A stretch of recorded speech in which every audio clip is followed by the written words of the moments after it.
ಹರಿಶ್ಚಂದ್ರನೇ ಒಂದು ಸಲ ನೋಡಿ, ನಿಜವಾದ ಶಿಕ್ಷಣ ಅಂದರೆ ಆ ಚಂದ್ರವತಿ ಅಷ್ಟು ಪ್ರಾರ್ಥನೆಯನ್ನ ಮಾಡಬೇಕಾದ್ರೆ ಬಾಲ್ಯದಲ್ಲಿ ಅವಳ ತಂದೆ ತಾಯಿಗಳು ಎಂತಹ ಒಂದು ಸಂಸ್ಕಾರ ಕೊಟ್ಟಿರ್ಬೋದು, ಹರಿಶ್ಚಂದ್ರ ಎಂತಹ ಒಂದು ಸಂಸ್ಕಾರವನ್ನು ಕೊಟ್ಟಿರ್ಬೋದು, ವಸಿಷ್ಠರು ಎಂಥ ಶಿಕ್ಷಣವನ್ನು ಕೊಟ್ಟಿರ್ಬೋದು. ಯಾಕಂದ್ರೆ ಆ ಕಾಲದಲ್ಲಿ ಪುರೋಹಿತರು ಆ ಮನೆ ಮಂದಿಗೆಲ್ಲ ಆಗಾಗ ಹಿತವಚನಗಳನ್ನು ಹೇಳ್ತಾ ಇದ್ರು. ಆಗ ಆಲೋಚನೆ ಮಾಡಿದವನು ಅಯ್ಯೋ ಏನ್ ಮಾಡೋದು, ಈ ರೀತಿಯಾಗಿ ಮಗನನ್ನ ನಾನು ಕಳ್ಕೊಂಡೆ, ಹೆಂಡತಿಯ ತಲೆಯನ್ನ ಕಡಿಯುವ ಸ್ಥಿತಿ ಬಂತು.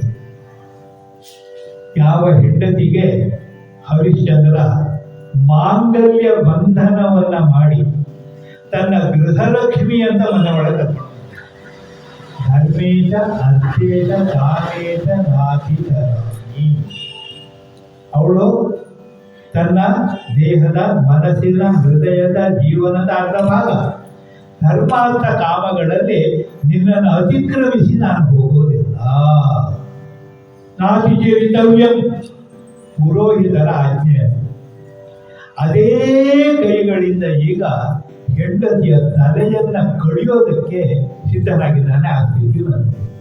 ಆಗ ಅವನು ಆಲೋಚನೆ ಮಾಡ್ತಾನೆ, ಇವತ್ತು ಹೆಂಡತಿಯ ತಲೆಯನ್ನ ಕಡಿಯುವ ಸ್ಥಿತಿ ಬಂದಿದೆ, ಆದರೂ ನಾನು ಹೆದರೋದಿಲ್ಲ, ಹಿಂದೆ ಮುಂದೆ ನೋಡೋದಿಲ್ಲ. ಯಾಕೆ? ಪತಿ ಆಜ್ಞೆಯುಳಿದಡೆ ಸಾಕು. ಪತಿ ಅಂತ ಹೇಳಿದ್ರೆ ಒಂದು ಗಂಡ, ಇನ್ನೊಂದು ಒಡೆಯ, ಯಜಮಾನ. ಹರಿಶ್ಚಂದ್ರನಿಗೆ ಯಾರು ಒಡೆಯ? ಈಗ ಸ್ಮಶಾನದ ಕಾವಲುಗಾರ ವೀರಬಾಬು. ಅವನ ಆಜ್ಞೆ ಆಗಿದೆ, ಅವನಿಗೆ ಕಡಿಯುಳುತ್ತಾನೆ ಅಂತ. ಯಾರು, ಯಾಕೆ, ಏನು ಅನ್ನೋ ಪ್ರಶ್ನೆ ಇಲ್ಲ. ತಲೆ ಕಡಿಯೋದು ಯಾಕೆಂದ್ರೆ ಯಜಮಾನನ ಆಜ್ಞೆ.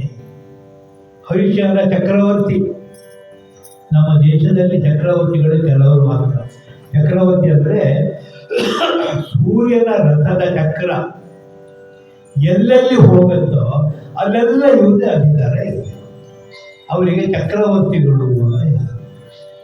ಹರಿಶ್ಚಂದ್ರ ಚಕ್ರವರ್ತಿ ಅವನು.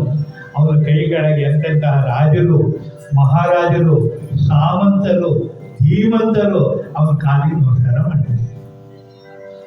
ಅಂತಹ ಹರಿಶ್ಚಂದ್ರ ಈಗ ಸ್ಮಶಾನದ ಕಾವಲುಗಾರನ ಆಜ್ಞೆಯನ್ನು ನಡೆಸಬೇಕಾದ ಅನಿವಾರ್ಯತೆ ಬರುತ್ತದೆ. ಅದು ಹೆಂಡತಿಯ ತಲೆ ಕಡಿಯುವುದು. ನಮ್ಮ ದೇಶದಲ್ಲಿ ಹೆಣ್ಣಿಗೆ ಎಂಥ ಒಂದು ದೊಡ್ಡ ಸ್ಥಾನವನ್ನು ಕೊಡಲು ಅಂದರೆ ಮನೆಯ ಗೃಹಿಣಿಗೆ ಗೃಹಲಕ್ಷ್ಮಿ ಅಂತ. ಆದರೆ ಗಂಡಸರನ್ನ ಗೃಹನಾರಾಯಣ ಅಂತ ಯಾರೂ ಕರೀಲಿಲ್ಲ. ಗೃಹಿಣಿ ಗೃಹ ಮುಚ್ಚತೆ. ಒಂದು ಮನೆ ನೋಡಿ ಯಜಮಾನಿ ಹೇಗೆ ಅಂತ ನಾವು ಕೇಳಿದ್ವಿ. ಆಮೇಲೆ ಗೃಹಸ್ಥ ಗೃಹ ಮುಚ್ಚತೆ ಅಂತ ಯಾರು ಹೇಳಿ. ಎತ್ತರ ನಾಯಸ್ಸು ಪೂಜ್ಯತೆ ರಮಂತೆ ಭದ್ರತೆ. ಹೆಂಗಸರು ಯಾವ ಮನೆಯಲ್ಲಿ ಪ್ರಸನ್ನತೆಯಿಂದ ಇರ್ತಾರೆ ಅಲ್ಲಿ ಎಲ್ಲ ದೇವರ ಅನುಗ್ರಹ ಆಗುತ್ತೆ. ಗಂಡಸರು ಪ್ರಸನ್ನತೆಯಿಂದ ಸಂತೋಷವಾಗಿದ್ದರೆ ವಿಷ್ಣುವಿನ ಅನುಗ್ರಹ ಆಗುತ್ತೆ ಅಂತ ಎಲ್ಲರೂ ಇದೆ. ಹಾಗಾದರೆ ಹೆಣ್ಮಕ್ಳಿಗೆ ಬೈಬಾರ್ದು, ಕೆಟ್ಟ ಶಬ್ದದಿಂದ ನಾವು ಅವರನ್ನು ಜರಿಬಾರ್ದು, ಹೊಡಿಬಾರ್ದು. ನಾವು ಕುಸುಮಾದಪಿ ತಾಡಹೇ, ಹೂವಿನಿಂದಲೂ ಹೆಣ್ಮಕ್ಕಳನ್ನು ಹೊಡಿಬಾರ್ದು. ಅಂದರೆ ಭಾರತೀಯ ಸಂಸ್ಕೃತಿಯಲ್ಲಿ ಸ್ತ್ರೀಗೆ ಅಷ್ಟು ಎತ್ತರವಾದ ಸ್ಥಾನವನ್ನು ಕೊಟ್ಟಿದ್ದಾರೆ. ಒಂದು ಬ್ರಹ್ಮವೈವರ್ತ ಪುರಾಣ ಅಂತ ಒಂದಿದೆ. ಆದರೆ ವಿಷ್ಣು ಅಂತಾರೆ ಹೆಂಡತಿ ಲಕ್ಷ್ಮಿಯನ್ನು ಕೇಳಿದಂತೆ, ಮಾರಾಯ್ತಿ ನಿನ್ನ ಜೊತೆಯಿಂದ ನಾನು ಬಯಸ್ಕೊಳ್ಳೋದಾಗಿದೆ, ಮೂಲದಲ್ಲಿ ನೋಡು ಎಷ್ಟೋ ಜನ ನಿನ್ನ ಪ್ರಾರ್ಥನೆಯಿಂದ ಶ್ರೀ ಸೂಕ್ತ ಹೇಳ್ತಾ ಇದ್ದಾರೆ, ಪುತ್ರ ಪೌತ್ರ ಧನಂ ಧಾನ್ಯ ಹಸ್ತೆ ಶಿವಾದಿ ಗವೇರಸನೆಲ್ಲ ಕೇಳ್ತಾ ಇದ್ದಾರೆ. ಆಮೇಲೆ ಕೃತಿಕಾ ನಕ್ಷತ್ರದಲ್ಲಿ ಶ್ರೀ ಸೂಕ್ತ ಹೋಮ ಮಾಡ್ತಾ ಇದ್ದಾರೆ, ಕಮಲಗಳನ್ನು ಹಾಕಿ ಹೋಮ ಮಾಡ್ತಿದ್ದಾರೆ. ಕೆಲವರಿಗೆ ಸಂಪತ್ತು ಕೊಡ್ತೀಯಾ, ಕೆಲವರಿಗೆ ಕೊಡೋದಿಲ್ಲ. ನಿನ್ನ ಜೊತೆಯನ್ನು ನಾನು ಬಯಸ್ಕೊಳ್ಳೋದಾಗಿದೆ, ಎಲ್ಲರಿಗೂ ಸಮಾನವಾಗಿ ಸಂಪತ್ತು ಕೊಡುವಂತಾಗ ಅವಳು ಹೇಳಿದ್ರೆ ಕೊಡ್ಲಿಕ್ಕೆ ಆಗೋದಿಲ್ಲ. ಯಾಕೆ? ನಾನು ಸಂಪತ್ತನ್ನು ಕೊಡಬೇಕಾದ್ರೆ ಮನೆಯ ಹೆಂಗಸರನ್ನು ನೋಡ್ತೀನಿ.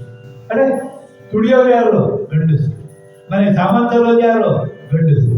ನೀನು ಹೆಂಗಸರು ನೋಡಿ ಏನಾದ್ರೆ ವೈಶಿಷ್ಟ್ಯ ಅಂತ ಕೇಳಿದಾಗ ಅವಳು ಹೇಳಿದಂತೆ, ಯಾವ ಮನೆ ಹೆಂಗಸರು ಸೂರ್ಯೋದಯ ಸೂರ್ಯಾಸ್ತಮ ಅನ್ನುವಾಗ ಆಗ ಮರುಗೊಳ್ತಾರೆ, ಬರೀ ನೆಲದ ಮೇಲೆ ಮರುಗ್ತಾರೆ, ಹರಕು ಕೊಳಕಾದ ಬಟ್ಟೆ ಧರಿಸ್ತಾರೆ, ತಲೆಗೂದೆಲ್ಲ ಬಿಚ್ಚಾಕೊಂಡಿರ್ತಾರೆ.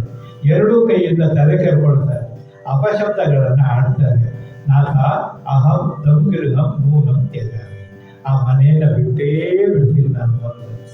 ಅದಕ್ಕೊಂದು ಉದಾಹರಣೆ ಕೂಡ ಉಂಟು. ರಾಮ ಕಾಡಿಗೆ ಹೋಗಬೇಕು, ಭರತ ಪಟ್ಟಕ್ಕೆ ಬರಬೇಕು. ಕೈ ಏನು ಮಾಡಿದ್ದು, ಹೋದಾಗ ಅದಕ್ಕೆ ಒಂದು ಹಳೆ ಜೊಪ್ಪು ಸೀರೆ ಉಟ್ಕೊಂಡ್ರು, ತಲೆ ಕೂದಲೆಲ್ಲ ಬಿಚ್ಚಾಕೊಂಡ್ರು, ಆ ಹೂಯೆಲ್ಲ ತೆಗೆದು ತಾರಿ ಮೇಲೆ ಬಿಸಾಡಿತ್ತು. ಅದು ಗೂಡಿ ನೆಲದ ಮೇಲೆ ದಶರಥ 2 ವಾರ ಕೊಟ್ಟ. ರಾಮಾಯಣ ಕಾಡಿಗೆ ಹೋದ, ಭರತ ಯುವರಾಜ ಆದ್ನ ಇಲ್ಲ. ಹೋಗಿ ಗಂಡ ಆದ್ರೂ ಉಳಿದ್ನ, ಗಂಡನೂ ಉಳಿದ. ಹಾಗೆ ಇಲ್ಲಿ ಹರಿಶ್ಚಂದ್ರ ಅದಕ್ಕೂ ಹೆದರೋದಿಲ್ಲ. ಯಾಕೆಂದ್ರೆ ಪತಿಯಾಜ್ಞೆ ಉಳಿದಡೆ ಸಾಕು, ಯಜಮಾನ ಏನ್ ಹೇಳ್ತಾನೆ ಅಷ್ಟನ್ನು ಮಾಡುವ ಕೆಲಸ. ನಮಗೆಲ್ಲ ಎಷ್ಟು ಜನ ಯಜಮಾನರು, ಹೆಂಡತಿಗೆ ಗಂಡ, ಮಕ್ಕಳಿಗೆ ತಂದೆ ತಾಯಿ, ಸರ್ಕಾರಿ ಅಧಿಕಾರಿಗಳಿಗೆ ಅವರ ಬಾಸು, ಅವ್ರು ಹೇಳಿದಷ್ಟು ಕೆಲಸ ಮಾಡೋದು ಮಾತ್ರ ನಮ್ಮ ಮಿತಿ, ನಮ್ಮ ಜ್ಞಾನ. ಆಗ ಒಂದು ಆಶ್ಚರ್ಯಕರವಾದ ಘಟನೆ ನಡೆಯುತ್ತೆ. ಮನದ ಶಂಕೆಯ ನುಡಿದು ಹೊಳೆಯಲನು ಮಾದ ಭೂಪನ ಭಾವಮಂ ಕಂಡು ಹೊಳೆಯಬೇಡ ಎಂದನಂದನೆಯರಂ ಮದುವೆಯಾದಳೆ. ಎಂದನಂದನೆಯರಂ ಮದುವೆಯಾದಡೆ ಸತ್ತ ಮಗನನ್ಯರಿತ್ತುವೆನ್ ಇವಳ ತಲೆಗಾವೆನು. ವಿನಯದಿಂ ಕೊಂಡ ಧನಮಂ ಕೊಟ್ಟು ನಿನ್ನ ಬಂಧನ ಮೋಕ್ಷಮಂ ಮಾಡಿ ರಾಜ್ಯಮಂ ಭೋಗಿಸಿ ಮುಂದಿನ ಪರಿಯಲಿರಿಸುವೆಂ ಎಂದನಂ ವರದೊಳಿದ್ದು ವಿಶ್ವಾಮಿತ್ರನು.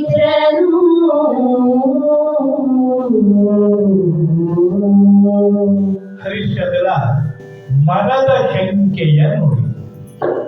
ನೋಡಿ, ನಾವು ಯಾವುದಾದ್ರೂ ಒಂದು ಕೆಲಸ ಮಾಡಲಿಕ್ಕೆ ಹೋದಾಗ ನಮ್ಮ ಮನಸ್ಸು 2 ಭಾಗ. ಮನಸ್ಸಿನಲ್ಲಿ ಒಂದು ಗೊಂದಲ, ಮನಸ್ಸಿನಲ್ಲಿ ಒಂದು ದ್ವಂದ್ವ. ಅದು ಮಾಡಬೇಕೋ ಬೇಡ, ಇದನ್ನು ಮಾಡೋದಾ ಅದನ್ನು ಮಾಡೋದು. ಈಗ ಹರಿಶ್ಚಂದ್ರನಿಗೆ ಅಂತ ಗೊಂದಲ ಬರಬೇಕಿತ್ತು. ಒಂದು ಹೆಣ್ಣಿನ ಕೊಲೆ, ಹೆಂಡತಿಯ ಕೊಲೆ. ಹೆಂಡತಿ ಅಂದ್ರೆ ಏನು? ಯಾರು ಹೆಂಡತಿ?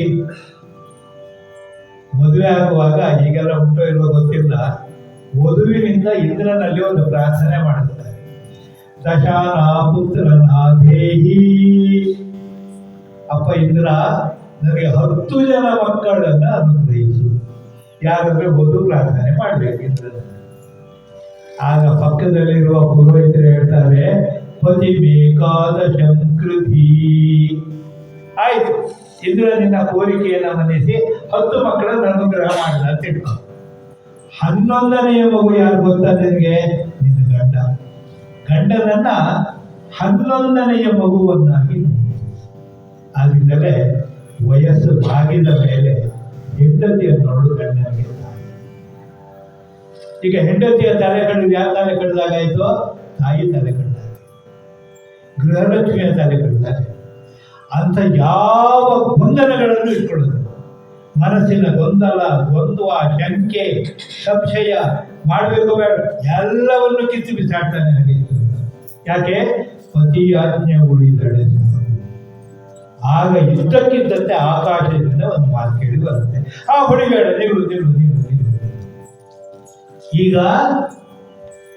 ನಿನಗೆ ಅಯೋಧ್ಯೆಯ ಅರಮನೆಯಲ್ಲಿ ಸಿಂಹಾಸನದ ಮೇಲೆ ಕೂರುತ್ತದೆ. ನೀನು ಕೊಟ್ಟ ಎಲ್ಲ ಸಂಬಂಧವನ್ನು ಹಿಂದಕ್ಕೆ ಕೊಡ್ತೀನಿ. ನಿನ್ನ ಹೆಂಡತಿಯ ಮೇಲೆ ಬಂದ ಆರೋಪವನ್ನು ದೂರ ಮಾಡ್ತೀನಿ, ಮಗನನ್ನೂ ಬದುಕಿಸ್ತೀನಿ. ಆದರೆ ಒಂದು ಷರತ್ತು, ನನ್ನ ಮಕ್ಕಳನ್ನ ಮದುವೆ ಆಗ. ಹೇಳಿದ್ಯಾರೋ? ವಿಶ್ವಾಮಿತ್ರ. ಬೇಟೆಗೆ ಹೋದಾಗ ಅವರನ್ನ ಪರೀಕ್ಷೆ ಮಾಡಿ ನೋಡಬೇಕು ಅಂತೇಳಿ 2 ಮತಂಗ ಕನ್ಯೆಯರನ್ನ ಸೃಷ್ಟಿ ಮಾಡಿ ಕಳಿಸಿರ್ತಾರೆ. ಅವರು ಬಂದು ನೃತ್ಯ ಮಾಡ್ತಾರೆ, ಹಾಡು ಹೇಳ್ತಾರೆ, ಎಲ್ಲ ಮಾಡ್ತಾರೆ. ಇವನಿಗೂ ಸಂತೋಷ ಆಗೋದು ಒಂದು ಆಭರಣ ಕೊಡ್ಲಿಕ್ಕೆ ಕೂಡಲೇ ಇಲ್ಲ, ಇದು ಬೇಡ. ಏನ್ ಬೇಕು? ನಿನ್ನ ಬಿಳಿಯ ಕೊಡೆಯನ್ನ ಕೊಡು. ಹೇಳ್ತಾನೆ ನೋಡು, ಬಿಳಿಯ ಕೊಡೆಯನ್ನು ಕೊಡೋದಿಲ್ಲ. ಅದು ಹೆಂಡತಿ, ಅದು ಸೈನ್ಯ, ಅದು ಪರಿವಾರ, ಅದು ಹೇಗೆ ನಮಗೆ ಅದು ತಂಪು ನೆರಳನ್ನು ಕೊಡುತ್ತೆ. ನನ್ನ ತಾಯಿ, ನಾನು ಹೋದಲ್ಲೆಲ್ಲ ಬರುತ್ತೆ ಹೆಂಡತಿ. ಆಮೇಲೆ ಇದನ್ನ ನೋಡಿದರೆ ಸಾಕು, ಅದರಲ್ಲಿ ಕೋವಿದಾರ ಧ್ವಜ ಇರುತ್ತೆ. ಕೋವಿದಾರ ಅಂದರೆ ಒಂದು ರೀತಿ ದಾಸವಾಳದ ಗಿಡ. ಅದು ನೆಲದಲ್ಲಿ ನೆಟ್ಕೊಂಡೆ ಒಂದು ಚೂರು ಚಿಗುರಿಸಿಕೊಂಡ್ರೆ ಬೇರೆ ಸಮೇತ ಕಿತ್ತಾಕ್ಲಿಕ್ಕೆ ಬರೋದಿಲ್ಲ. ಅಯೋಧ್ಯೆಯ ಸೂರ್ಯವಂಶದ ರಾಜರ ಕೀರ್ತಿ, ಧರ್ಮ, ನ್ಯಾಯ, ಸತ್ಯ ಸಮೂಲವಾಗಿ ನಾಶ ಮಾಡಲಿಕ್ಕೆ ಯಾರಿಂದಲೂ ಆಗೋದಿಲ್ಲ. ಶತ್ರುಗಳೆಲ್ಲ ಓಡ್ತಾರೆ, ನಮ್ಮ ಸೈನ್ಯ ಅದನ್ನು ಕೊಡೋದಿಲ್ಲ ಅಂತ ಹೇಳಿದ ಕೂಡಲೇ ಅವರು ಮತ್ತು ಒತ್ತಾಯ ಮಾಡಿದ ಕೂಡಲೇ ನಮ್ಮನ್ನ ಮದುವೆ.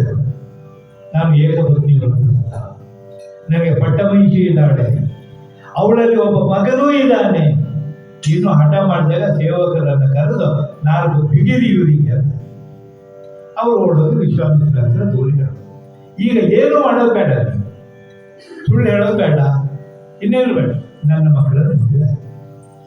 ನನ್ನ ಮಕ್ಕಳನ್ನು ಮದುವೆ ಆದರೆ ಅಯೋಧ್ಯೆ ಸಿಂಹಾಸನ, ಅಧಿಕಾರ, ಶ್ವೇತಚಂದ್ರ, ಸೈನ್ಯ, ಸಂಪತ್ತು ಕೊಡೋದ್ರ ಜೊತೆಗೆ ನಿನ್ನ ಹೆಂಡತಿ ನಿರಪರಾಧಿನಿ ಅಂತ ಮಾಡ್ತೀನಿ, ಸತ್ತ ಮಗನನ್ನು ಬದುಕ್ತೀನಿ. ನೋಡಿ, ಆ ಕೊನೇ ಗಳಿಗೆಯಲ್ಲಿ ಹರಿಶ್ಚಂದ್ರನ ಮುಂದೆ ಹುಟ್ಟಿದ ಪ್ರಲೋಭನೆಗಳು. ಹಾಗಾದ್ರೆ ಹರಿಶ್ಚಂದ್ರನ ಪ್ರತಿಕ್ರಿಯೆ ಏನೋ?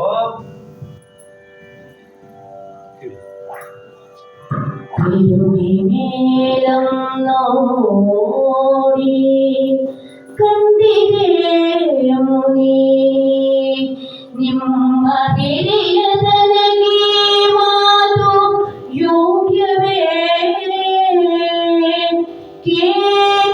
ಎನ್ನ ಸಿರಿಪೋದಡೇನು ರಾಜ್ಯಂ ಹೋದಡೇನು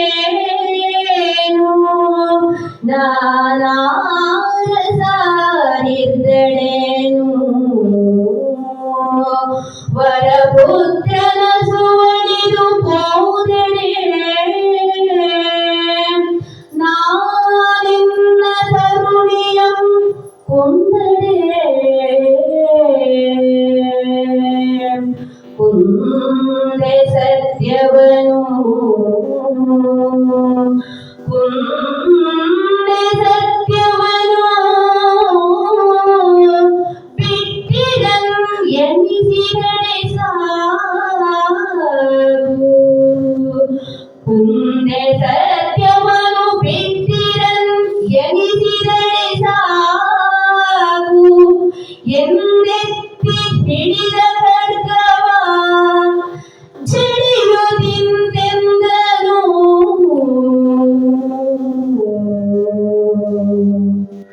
ಈ ಮಾತು ಎಲ್ಲಿಂದ ಬಂತು? ಆಕಾಶವಾಣಿ ಆಯ್ದಾಗ ಅಂತ ಮೇಲೆ ನೋಡಿದಾಗ ವಿಶ್ವಾಮಿತ್ರ ಮಹರ್ಷಿಗಳು ಆಕಾಶದಲ್ಲಿ ನಿಂತಿದ್ದಾರೆ. ಇದು ಸಾಧ್ಯವೇ ಅಂತ ಕೇಳಿದ್ರೆ ಸಾಧ್ಯ. ವಸಿಷ್ಠ ವಿಶ್ವಾಮಿತ್ರರು ಭೂಲೋಕದಲ್ಲೂ ಇಟ್ಟಿದ್ದು, ಮನಸ್ಸು ಮಾಡಿದ್ರೆ ಬ್ರಹ್ಮಲೋಕಕ್ಕೆ, ವಿಷ್ಣುಲೋಕಕ್ಕೆ, ಕೈಲಾಸಕ್ಕೆ, ಇಂದ್ರ ಸಭೆಗೆ ಎಲ್ಬೇಕಾದ್ರೂ ಹೋಗ್ತಿದ್ರು. ಆಗ ಅವರು ಏನು ನೋಡ್ತಾರೆ ವಿಶ್ವಾಮಿತ್ರರು, ಅಲ್ಲಿಂದನೇ ಒಂದು ಕೈ ಮುಗಿದ. ಆ ಪದ್ಯಗಳೆಲ್ಲ ಇಲ್ಲ ತಗೊಂಡಿಲ್ಲ, ಅಲ್ಲೂ ಕೂಡ ಅವ್ರಿಗೆ ಒಂದು ಕೈ ಮುಗಿದ್ದಾರೆ. ಕಾರಣ ಏನಂದ್ರೆ, ಒಂದು ಅಯೋಧ್ಯೆಯ ರಾಜ, ಇನ್ನೊಂದು ಬ್ರಹ್ಮರ್ಷಿ, ಇನ್ನೊಂದು ಒಂದು ಕಾಲದಲ್ಲಿ ಕ್ಷತ್ರಿಯನಾಗಿ, ಬ್ರಾಹ್ಮಣನಾಗಿ, ಮಹಾಬ್ರಾಹ್ಮಣನಾಗಿ, ಗಾಯತ್ರಿ ಮಂತ್ರ ದ್ರಷ್ಟಾರನಾಗಿ, ಜಗತ್ತಿಗೆ ಗಾಯತ್ರಿ ಮಂತ್ರವನ್ನು ಕೊಟ್ಟಂತಹ ಮಂತ್ರ ದ್ರಷ್ಟಾರರು ವಿಶ್ವಾಮಿತ್ರ. ಆಗ ಅವನು ಹೇಳ್ತಾನೆ, ಸ್ವಾಮಿ ನಿಮ್ಮ ಸ್ಥಾನ ಏನು, ನಿಮ್ಮ ಸಾಧನೆ ಏನು? ತ್ರಿಶಂಕುವನ್ನ, ತ್ರಿಶಂಕು ಅಂದರೆ ಹರಿಶ್ಚಂದ್ರನ ತಂದೆ, ಸಶರೀರಿಯಾಗಿ ಸ್ವರ್ಗಕ್ಕೆ ಕಳಿಸಿ. ಇಂದ್ರ ಆ ತ್ರಿಶಂಕುವನ್ನ ಒಳಗೆ ಬಿಡದೇ ಇದ್ದಾಗ ಅಲ್ಲಿಯೇ ಒಂದು ಪ್ರತಿ ಸ್ವರ್ಗವನ್ನು ಮಾಡಿದರು. ಅನ್ಯಮಿಂದ್ರಂ ಕರಿಷ್ಯಾಮಿ ಯಾ ಅರಿಂದ್ರ ಕಂ ಕರಿಷ್ಯಾಮಿ. ಇನ್ನೊಬ್ಬ ಇಂದ್ರನನ್ನು ಸೃಷ್ಟಿ ಮಾಡ್ತೀನಿ, ಇರುವ ಇಂದ್ರನೇ ಇಲ್ಲದೆ ಇದ್ದಾಗ ಮಾಡ್ತೀನಿ ಅಂತ. ಎಂಥ ದೊಡ್ಡ ವ್ಯಕ್ತಿತ್ವ ನಿಮ್ಮದು, ಏನು ದೊಡ್ಡ ಸಾಧನೆ. ಆದರೆ ನಿಮ್ಮ ಈ ಒಂದು ವ್ಯಕ್ತಿತ್ವದ ಮಹಿಮೆಗೆ, ಈ ಒಂದು ದೊಡ್ಡತನಕ್ಕೆ ಈ ಮಾತು ಸತ್ಯವೇ, ಈ ಮಾತು ಸರಿಯೇ. ಯಾಕೆಂದರೆ ಒಬ್ಬ ಸಣ್ಣ ಹುಡುಗ ಒಂದು ನಿಯಮಿಷ್ಟರಾಗಿರ್ತಾರೆ. ಇದೆಲ್ಲ ಬಿಡ, ಬಾರೋ ಮಸಾಲೆ ದೋಸೆ ತಿನ್ನೋಣ ಅಂತ. ಆ ಹುಡುಗನನ್ನ ಪ್ರೋತ್ಸಾಹಿಸ್ತಾರೆ. ಈಗ ಈ ಹುಡುಗ ಇದ್ದಾನೆ, ನಾನು ಸಂಕಷ್ಟಹಾರ ಚೌತಿ ದಿವಸ ಒಂದು ಹೊತ್ತು ಊಟ ಬಿಡ್ತೀನಿ. ಆಯ್ತು, ಊಟ ಒಳ್ಳೆಯದು, ನೀನು ಊಟ ಬಿಡು ಅಂತ ಅವನಿಗೆ ಹೇಳಿ, ಎಂತ ಊಟ ಬಿಡೋದು ಈ ಹೊತ್ತಿನಲ್ಲಿ, ಬಾ ಇಲ್ಲಿ ಯಾರು ನೋಡೋದು ಗೋಬಿ ಮಂಚೂರಿ ತಿನ್ನೋಣ ಬಾ ಅಂತ ಹೇಳಿ ಅವನಿಗೆ ಪ್ರಲೋಭನೆ ಕೊಡ್ಬೋದು. ಹಾಗೆ ಹೇಳಿದರೆ ಅವನೇ ಕೇಳ್ತಾನೆ, ನಿಮಗೆ ಇಷ್ಟು ವಯಸ್ಸಾಗಿದೆ, ಇವತ್ತು ಉಪವಾಸ, ಗೋಬಿ ಮಂಚೂರಿ ತಿನ್ನೋಣ ಬನ್ನಿ ಅಂತಿರೋರಿ, ಮಂಡೆ ನೆಟ್ಟಿಗೆ ಇದೆಯಾ ಅಂತ ಅವನಿಗೆ. ಆಗ ಹರಿಶ್ಚಂದ್ರ ಇಷ್ಟು ಹೊರಟಾಗಿ ಕೇಳೋದಿಲ್ಲ. ಅವನು ಹೇಳ್ತಾನೆ, ಸ್ವಾಮಿ, ಸಂಪತ್ತು ಹೋದ್ರೇನು ಇದ್ರೇನು, ಹೆಂಡತಿ ಉಳಿದ್ರೇನು ಹೋದ್ರೇನು, ಮಗ ಉಳಿದ್ರೇನು ಸತ್ತರೇನು, ಅಧಿಕಾರ ಇದ್ರೇನು ಹೋದ್ರೇನು, ಆದ್ರೆ ಒಂದು ಎಲ್ಲ ಹೋದ್ರು ಹೋಗ್ಲಿ ಚಿಂತೆ ಇಲ್ಲ, ಸತ್ಯವನ್ನ ನಾನು ನೋಡಿ. ಇಲ್ಲಿ ರಾಘವಾನ ಎಲ್ಲರಿಗೂ ಒಂದು ಸಂದೇಶ ಕೊಡ್ತಾರೆ. ನಾವು ಲೌಕಿಕವಾಗಿ ಬದುಕುವಾಗ ನಮ್ಮ ಆಸೆ ಆಕಾಂಕ್ಷೆಗಳಿಗೆ ಒಂದು ಮಿತಿ ಇರುತ್ತೆ. ಈಗ ಆ ಮಿತಿ ಸ್ವಲ್ಪ ದೂರ ದೂರ ದೂರ ಆಗ್ತಾ ಇದೆ. ನಮಗೆ ಅಧಿಕಾರ ಬೇಕು. ಅಧಿಕಾರ ಯಾಕೆ ಬೇಕು ಅಂದರೆ ಸಂಪತ್ತಿ ಯಾಕೆ ಬೇಕು ಅಂದರೆ ಪ್ರಶಸ್ತಿಗಳು ಯಾಕೆ ಬೇಕು ಅಂದರೆ ಸೌಲಭ್ಯಗಳು. ನಾವು ಅದಕ್ಕೆ ಎಷ್ಟು ಕೆಳಮಟ್ಟಕ್ಕೆ ಬೇಕಾದ್ರೂ ಇಳಿಯೋದಕ್ಕೆ ನಾವು ಸಿಗ್ತ. ಆದರೆ ಇದೆಲ್ಲ ಶಾಶ್ವತ. ಮೈಸೂರು ಮಹಾರಾಜರ ಕ್ಷಮೆ ಕೇಳಿ ಒಂದು ಮಾತು ಹೇಳ್ತೀನಿ. ಜಯಚಾಮರಾಜೇಂದ್ರ ಒಡೆಯರ ಮಗ ಶ್ರೀಕಂಠದತ್ತ ನರಸಿಂಹರಾಜ ಒಡೆಯರ್ KEB ಅವರು ಮನೆಗೆ ಕೊಟ್ಟ ವಿದ್ಯುತ್ ಸಂಪರ್ಕವನ್ನು ನಿಮಗೆ, ಯಾಕೆಂದರೆ ಎಲೆಕ್ಟ್ರಿಕ್ ಬಿಲ್ ಬಾಕಿ. ಆಮೇಲೆ ಯಾರಿಗೋ ವಿಷಯ ಗೊತ್ತಾಯಿತು, ಎಲ್ಲ ದುಡ್ಡೊಟ್ಟು ಮಾಡಿದ್ರು, ಹೋಗಿ ಕಟ್ಟಿದ್ರು. ಮೈಸೂರು ಮಹಾರಾಜರಿಗೇನೆ ವಿದ್ಯುತ್ತಿನ ಬಿಲ್ಲನ್ನು ಕಟ್ಟಲಿಕ್ಕೆ ಆಗದೇ ಇರೋಷ್ಟು ಕಷ್ಟ ಬಂತು ಅಂತ ಹೇಳಿದ್ರೆ ಇನ್ನು ನಮ್ದೆಲ್ಲ ಯಾವ ದೊಡ್ಡ ಲೆಕ್ಕ. ಇವತ್ತಿಗೂ ಕೂಡ ಯದುವೀರ ಒಡೆಯರಿದ್ದಾರೆ, ಸಂಸದರಾಗಿದ್ದಾರೆ. ಯಾರು ಏನು ಯದುವೀರ ಅಂತ ಯಾರೂ ಕರೆಯೋದಿಲ್ಲ, ಮಹಾರಾಜರೇ ಅಂತಲೇ ಕರೀತಾರೆ.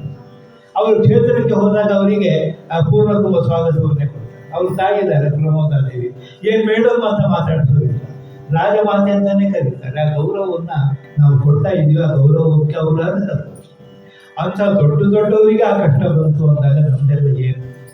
ಆದ್ದರಿಂದ ನಮ್ಮ ಜೀವನದಲ್ಲಿ ನಮ್ಮ ಸಾಮರ್ಥ್ಯದ ಮಿತಿಯ ಒಳಗೆ ನಮಗೆ ಒಂದು ಆಧ್ಯಾತ್ಮಿಕವಾದ ಒಂದು ಸಿದ್ಧಾಂತ ಇದೆ, ಒಂದು ನಿಯಮ. ಪ್ರತಿ ಸೋಮವಾರ ಒಂದು ಊಟ ಬಿಡುವುದು. 66ನೇ ಇಸ್ವಿಯಲ್ಲಿ ನಮ್ಮ ದೇಶದಲ್ಲಿ ನಿಮ್ಗೆಲ್ಲರಿಗೂ ಗೊತ್ತಿದೆ, ಆಹಾರದ ಅಭಾವ ಅಂದರೆ ಅಭಾವ. ಅಂಗಡಿಯಲ್ಲಿ ಬರೀ ಅಕ್ಕಿಗಳದಲ್ಲ. ಆಗ ಪ್ರಧಾನಮಂತ್ರಿಗಳಾದ ಲಾಲ್ಬಹದ್ದೂರ್ ಶಾಸ್ತ್ರಿಗಳು ಅಂತ ಹೇಳಿಕೊಟ್ಟು ಎಲ್ಲರೂ ಸೋಮವಾರ ಒಂದು ಹೊತ್ತು ಊಟ ಬಿಡಿ. ನಮ್ಮ ಇಡೀ ದೇಶದ ಜನ ಒಂದು ಹೊತ್ತು ಊಟ ಬಿಟ್ಟರೆ ಎಷ್ಟು ಆಹಾರದ ಉಳಿತಾಯ ಆಗುತ್ತೆ. ಆ ಕಾಲದಲ್ಲಿ ದಿನಕ್ಕೆ 3 ಹೊತ್ತು ಊಟ ಮಾಡುವ ಸಮರ್ಥರಿದ್ದರು, ಅವರು ಒಂದು ಹೊತ್ತು ಊಟ ಬಿಟ್ಟರು. ಎಲ್ಲಿವರೆಗೆ ಅಂದರೆ ನಿಮ್ಮಲ್ಲಿ ಎಲ್ಲರಿಗೂ ಗೊತ್ತಿದೆ, ನಮ್ಮ ತೀರ್ಥಹಳ್ಳಿಯಲ್ಲಿ ಸೋಮವಾರ ಸಂತೆಗೆ ಯಾರು ಹೋಗ್ತಿರ್ಲಿಲ್ಲ. 12 ಗಂಟೆ ಮೇಲ್ಪಟ್ಟು ಹೋಟ್ಲಲ್ಲಿ ವ್ಯಾಪಾರನೇ ಇಲ್ಲ. ಇವತ್ತು ಸೋಮವಾರ ಬೇಡವಾರ ಒಂದು ಚಾ ಕುಡಿಯೋದಕ್ಕೂ ಹೋಟ್ಲಲ್ಲಿ ಊಟ ಇರೋದಿಲ್ಲ, ಹೋಟ್ಲಲ್ಲೇ ಅವಕಾಶ ಇಲ್ಲ. ಅವತ್ತು ಎಷ್ಟೋ ಜನ ಶ್ರೀಮಂತರು ಊಟ ಬಿಟ್ಟವರು ಈಗ ಆಹಾರದ ಸ್ವಾವಲಂಬನೆಯನ್ನು ಮೇಲೆ ಊಟ ಬಿಟ್ಟಿದ್ದಾರೆ. ಇಲ್ಲ, ಅವಾಗ ಶಾಸ್ತ್ರಿಯವರು ಕೊಟ್ಟು ಕರೆ ಒಂದೊಂದು ಬಿಟ್ಟು ಅಭ್ಯಾಸ ಆಗಿದೆ. ಸೋಮವಾರ ಮಧ್ಯಾಹ್ನ ಊಟ ಆದಮೇಲೆ ಒಂದು ಕಪ್ ಚಾ ಕೂಡ ಕುಡಿತಿದ್ದವರು ಮೊನ್ನೆ ನಾನು ನೋಡಿದ್ದೀನಿ. ಹಾಗೆ ಹರಿಶ್ಚಂದ್ರ ತನ್ನ ಜೀವನದ ಸಿದ್ಧಾಂತವನ್ನು ಬಿಡಲಿಲ್ಲ. ಆದರೆ ಒಂದು ಮಾತನ್ನ ಹೇಳಿದ,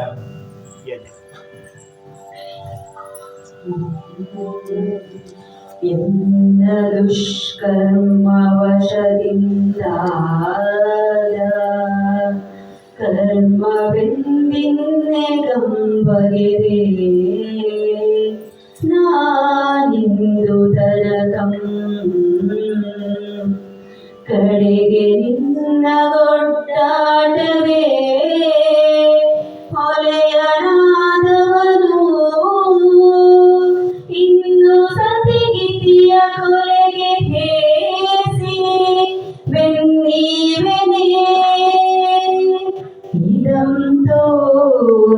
ಸಿಕ್ಕಿಸ ಬಂದ ಕನ್ನಗತಕಕ್ಕೆ ಸೆಳೆವೆನೆ ಸಡಿ ಪಡೆದು ತಾರ್ದು ನನ್ನಿಕಾರಂ ವಧುವನು ಎಳೆ ಶಿವ ಶಿವ ಮಹಾದೇವ ಎಳೆ ಶಿವ ಶಿವ ಮಹಾದೇವ ಹೊಡೆದನು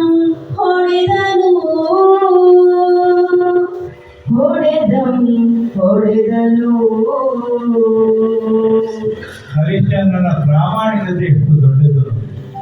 ಅವನು ಹೇಳ್ತಾನೆ, ನೀವು ನನ್ನ ಮೇಲೆ ಅನುಗ್ರಹ ತೋರಿಸೋದಕ್ಕೆ ಬಂದಿರಿ, ನಾನು ಬದುಕಿಸ್ತೀನಿ ಹಾಗೆ ಹೀಗೆ ಬೇಡ.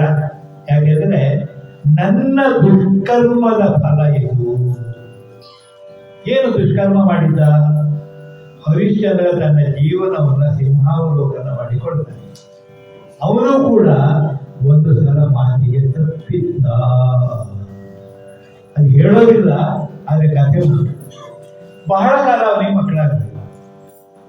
ವರುಣನಲ್ಲಿ ಒಂದು ಪ್ರಾರ್ಥನೆ ಮಾಡಿಕೊಂಡ, ಸ್ವಾಮಿ ನನ್ನ ಹೆಂಡತಿ ಅಪುತ್ರವಂತೆ ಆಗಬಾರ್ದು, ನಾನು ಅಪುತ್ರವಂತ ಆಗಬಾರ್ದು.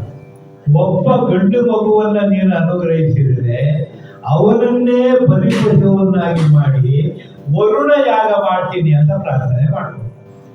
ವರುಣನ ಅನುಗ್ರಹದಿಂದ ಮಗ ಹುಟ್ಟಿದ. ಇವನು ಯಜ್ಞ ಮಾಡಲೇ ಇಲ್ಲ. ವರುಣ ಕೇಳ್ದ, ಅಪ್ಪ ಹರಿಶ್ಚಂದ್ರ ಮಹಾರಾಯ, ಮಗ ಹುಟ್ಟಿದ್ರೆ ನನಗೆ ಬಲಿ ಕೊಡ್ತೀನಿ ಅಂತ ಹೇಳಿದೆಯಲ್ಲ, ಮಗ ಹುಟ್ಟಿದಾನಲ್ಲ, ಇವ್ರು ಕೊಡೋದಿಲ್ಲ ಅಂತ ಹೇಳಿಲ್ಲ. ಮಗನಿಗೆ ಹಲ್ಲು ಬರಲಿ ಅಂತ. ಹಲ್ಲು ಬಂತು, ಕೊಡ್ಲಿಲ್ಲ. ಮಗನಿಗೆ ಉಪನಯನ ಆಗಲಿ ಅಂತ. ಉಪನಯನ ಆಯಿತು, ಮಗ ಸ್ವಲ್ಪ ದೊಡ್ಡವನಾಗಲಿ ಅಂತ. ಕೊಡೋದಿಲ್ಲ ಅಂತ ಹೇಳಿ. ಆದರೆ ನೋಡಿ, ಸುಳ್ಳಿನ ಮುಖಗಳು ಮೂಲ. ಕೊಡೋದಿಲ್ಲ ಅಂತ ಹೇಳೋದಿಲ್ಲ, ಅದು ಸ್ವಲ್ಪ ಕಾಲ ಕಳೀಲಿ. ನಾವು ಕೊಡೋದಿಲ್ಲ ಅಂತ ಹೇಳೋದು ಬೇಡ. ನಾಳೆ ನಾಡಿದ್ದು ಆಚೆ ನಾಡ್ದು ನೆಪ ಹೇಳ್ತಾ, ಕಾರಣಗಳನ್ನು ಹೇಳ್ತಾ, ಸಬೂಬನ್ನು ಹೇಳ್ತಾ ನಾವು ಹರಕೆಗಳನ್ನ ದಾನವನ್ನ ಮುಂದಕ್ಕೆ ಹಾಕ್ತಾ ಹೋಗೋದು ಬಿಟ್ಟಲ್ಲ, ಅದು ಕೂಡ ಅಸತ್ಯ. ಇವರಿಗೆ ಜಲೋದರ ರೋಗ ಬಂತು.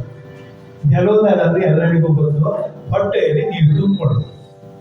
ಇವತ್ತಿನ ದೊಡ್ಡ ದೊಡ್ಡ ಪ್ರಪಂಚ ಪ್ರಖ್ಯಾತಿಯನ್ನು ಪಡೆದ ವೈದ್ಯರಿಗೂ ಒಂದು ಸವಾಲ ಕಾಯಿಲೆ. ಆ ನೀರು ಎಲ್ಲಿಂದ ಬರ್ತದೆ ಗೊತ್ತಿಲ್ಲ.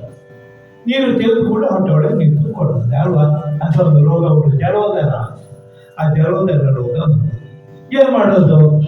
ಒಂದು ಪ್ರಾರ್ಥನೆ ಮಾಡ್ತಾರೆ, ನನ್ನ ಹುಡುಗನ ಬದಲಾಗಿ ಇನ್ನೊಬ್ಬ ಹುಡುಗನ ಕೊಡ್ತೀನಿ. ಹುಡುಕ್ತಾ ಹೋದ, ನೋಡಿ ನನಗೊಬ್ಬ ಹುಡುಗ ಬೇಕಾಗಿದ್ದಾನೆ, 15 ವರ್ಷದವನು, ಯಾರು ಕೊಟ್ಟರೆ ಅಷ್ಟು ತೂಕದ ಚಿನ್ನ ಕೊಡ್ತೀನಿ. ಯಾರು ಕೊಡ್ತಾರೆ?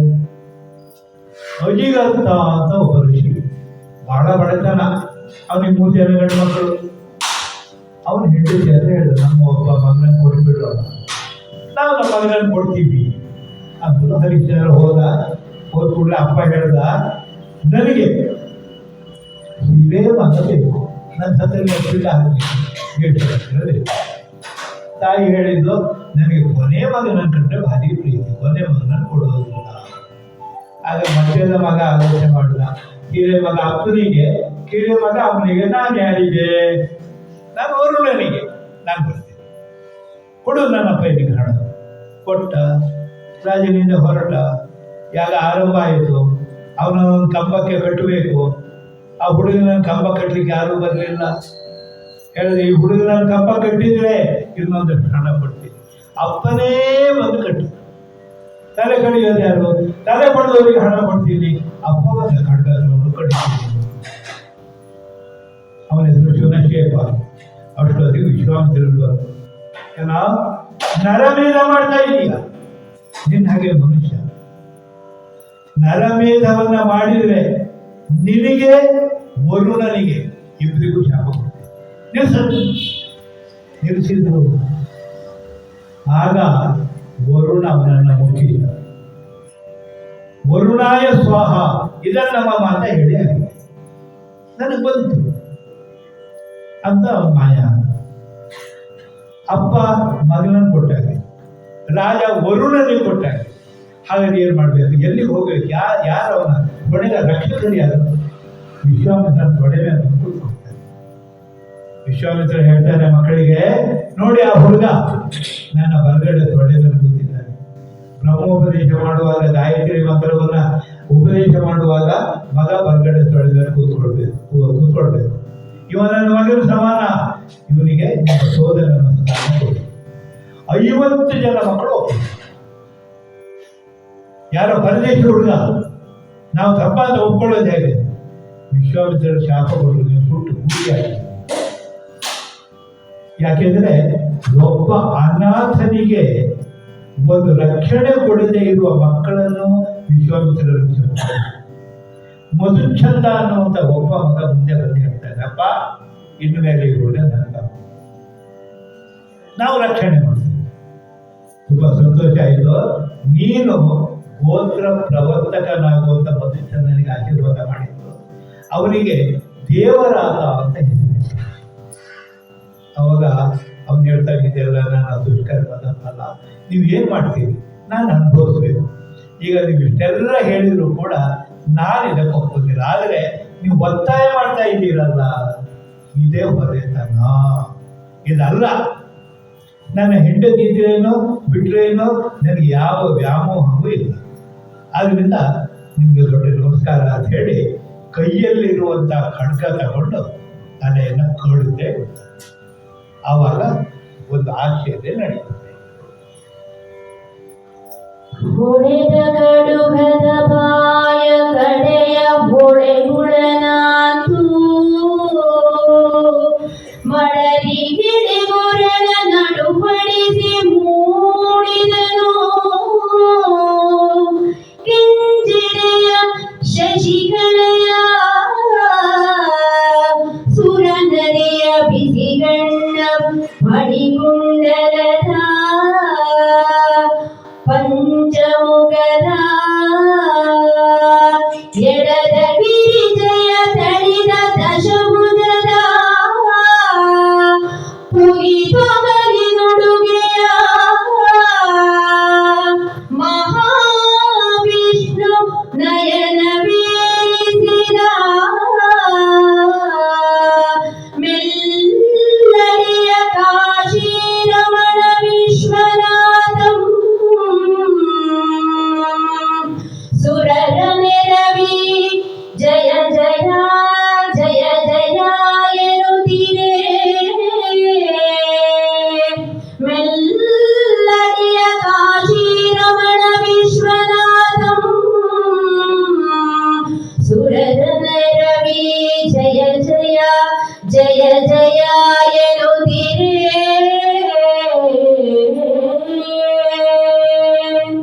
ಆಗ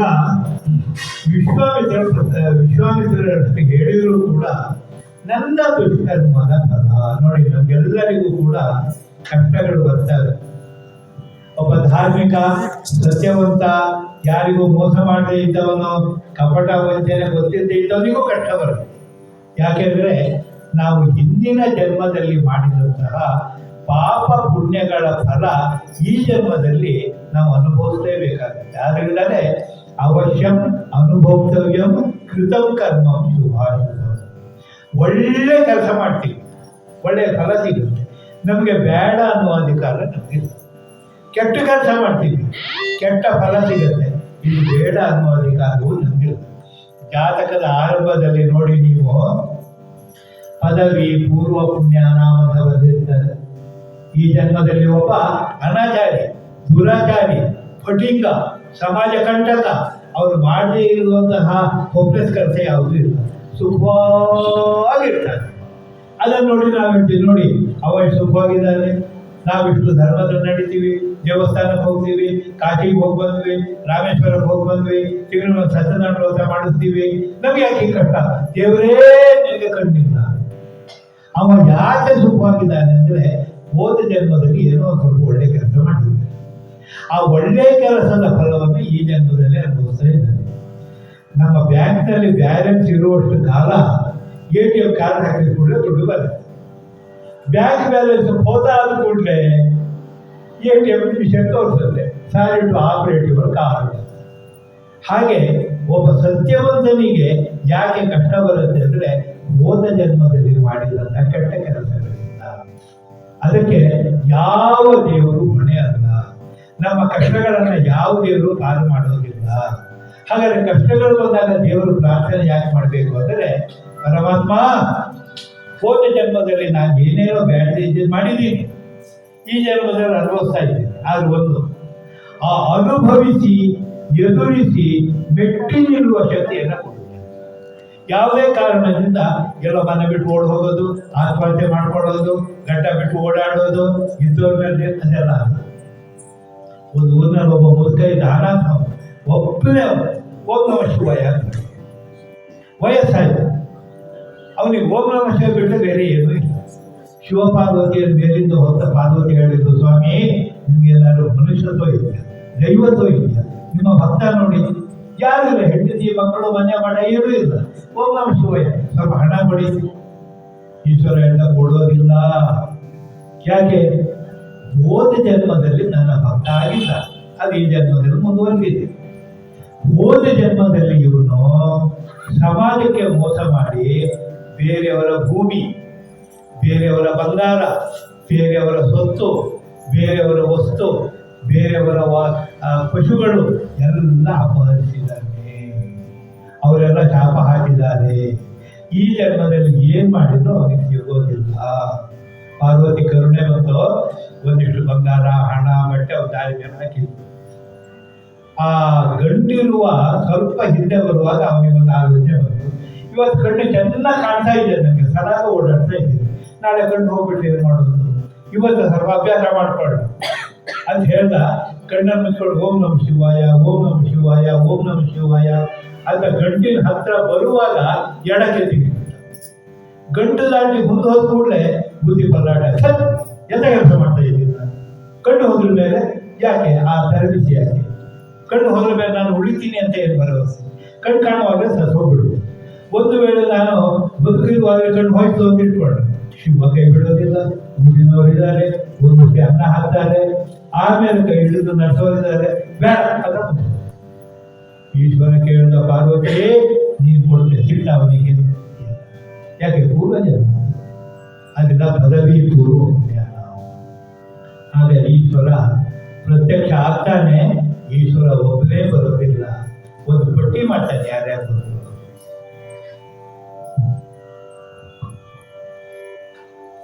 ಮುರಹರಂ ಬಂದನು,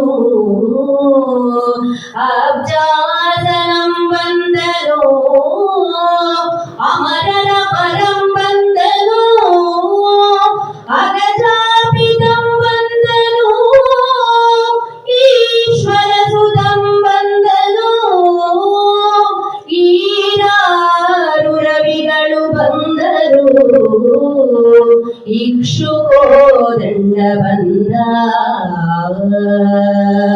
ಸುರುಚಿರ ನವಗ್ರಹಗಳು ಬಂದರು, ಎತ್ತಿರಾದುರದೊಳ್ ಅವರಿವರೆನ್ನಲೇಗಿನ್ನು, ಸರ್ವದೇವರು ಬಂದರು,